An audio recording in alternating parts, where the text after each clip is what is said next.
Hello everyone and welcome to lecture 5 of the basic electrical system. Today we are going to dive into some fundamental concepts in electrical engineering, specifically focusing on conductors and resistors. These components are crucial for understanding how electrical system functions, whether in simple household electronics or complex industrial machinery. We will start with a discussion on the different materials used for conducting electricity, their characteristics, and then move on how different resistors works to manage the flow of current in circuit.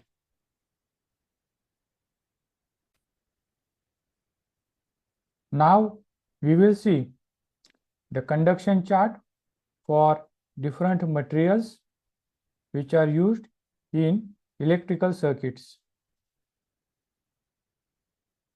As you see, this slide presents a list of materials ranked by their conductivity, starting from the best conductor, which is silver, to the least efficient conductor like steel and lead.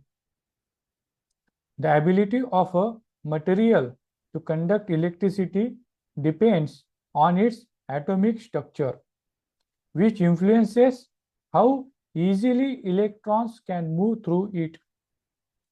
Now let's go into each material and describe it briefly. The first material is silver. Although the silver is the best conductor due to its high electrical conductivity, silver is expensive and not used widely for common electrical wiring. It is used in specialized applications like high precision electronic equipment. Now, the next important material is copper, a more practical choice for wiring due to its balance, high conductivity, and affordability. Copper is used nearly all types of electrical wirings in homes, cars, and in industries. Now, the next important material is gold. Now, the important property of the gold is the gold doesn't corrode and is a good conductor of electricity. It's used in high quality connectors like those in computers and audio equipments. Aluminium. It is lighter in weight and cheaper than copper, but its conductivity is low as compared to copper. It is used in power transmission lines. Next material is tungsten. Tungsten is known for its high melting point. Tungsten is used in applications where heat is a factor, such as light bulb filaments. You must have seen the bulbs which are not used right now, because now we are using LED bulbs. But the incandescent bulbs or lamps, which earlier we used to use, consisted tungsten as a filament in it. Next important material is zinc and brass. These materials are having low conductivity and they are used in specific particular applications like battery terminals. Now, next materials such as iron and nickel.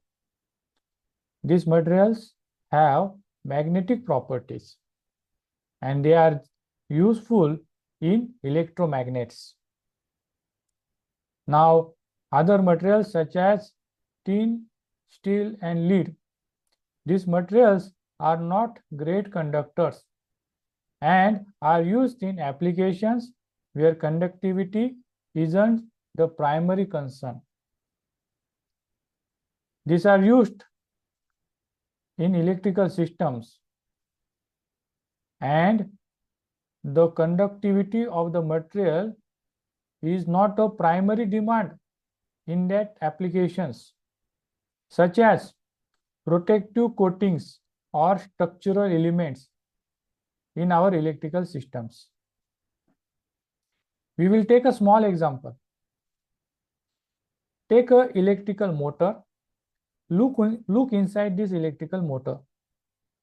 You will see the copper windings, which take the advantages of copper being an excellent electrical conductor.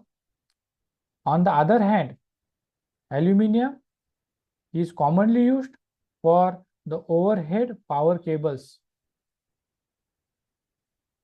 You can see the electrical pylons because of its lighter weight.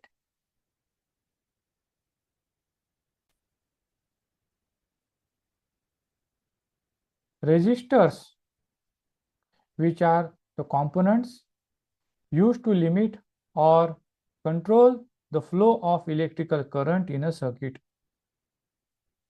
The color bands on a resistor indicate its resistance value in ohms. The resistance is a measure of how a resistor opposes the flow of current. Now we will see how to read the color code on a resistor. Now each color on the resistor corresponds to a number, and the colors are arranged in a specific order. For instance, black is equal to 0, brown is equal to 1, red is equal to 2, and orange is equal to 3. By interpreting the color bands on the resistor, you can calculate its resistance. For example, if a resistor has the color bands red, violet, and yellow, it indicates a resistance of 2,70,000 ohms. The last band usually denotes the tolerance of resistor, which tells how much the actual resistance can vary from the stated value. You will find these resistors in the circuit board of computers, where they help to control the flow of current to sensitive components, ensuring they do not get damaged by excessive currents.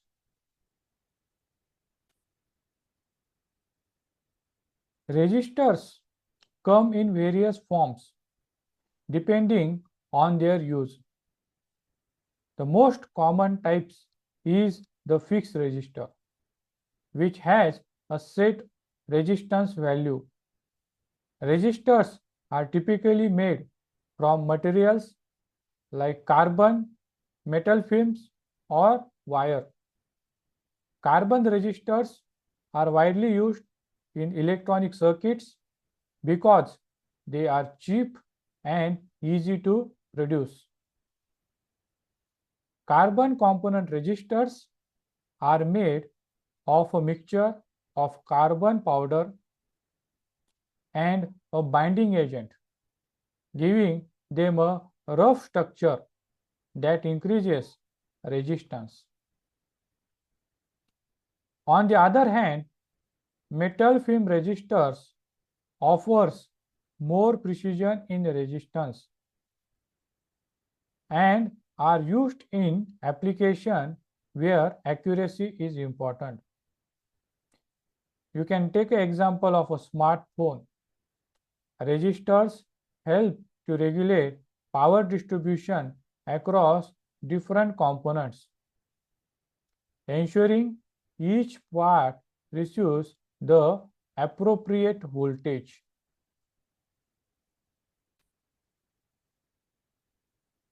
Now, next important part is the variable resistors or potentiometers. Variable resistors allow us to adjust the resistance in a circuit.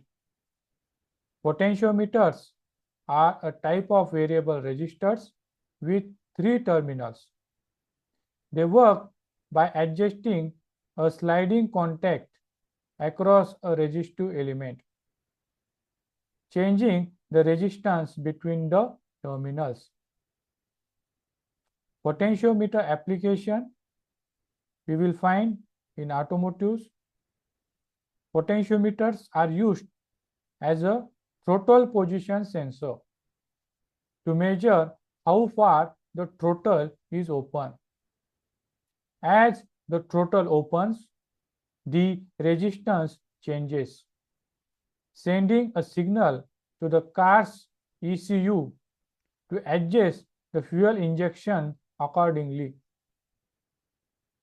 Potentiometers are also found in audio equipments where they adjust volume by changing the resistance and hence the current flow to the speaker.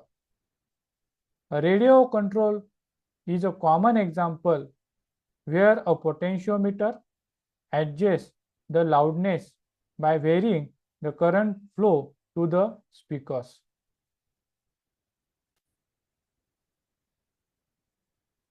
Coming on to the variable resistors, that is the rheostats. Rheostats are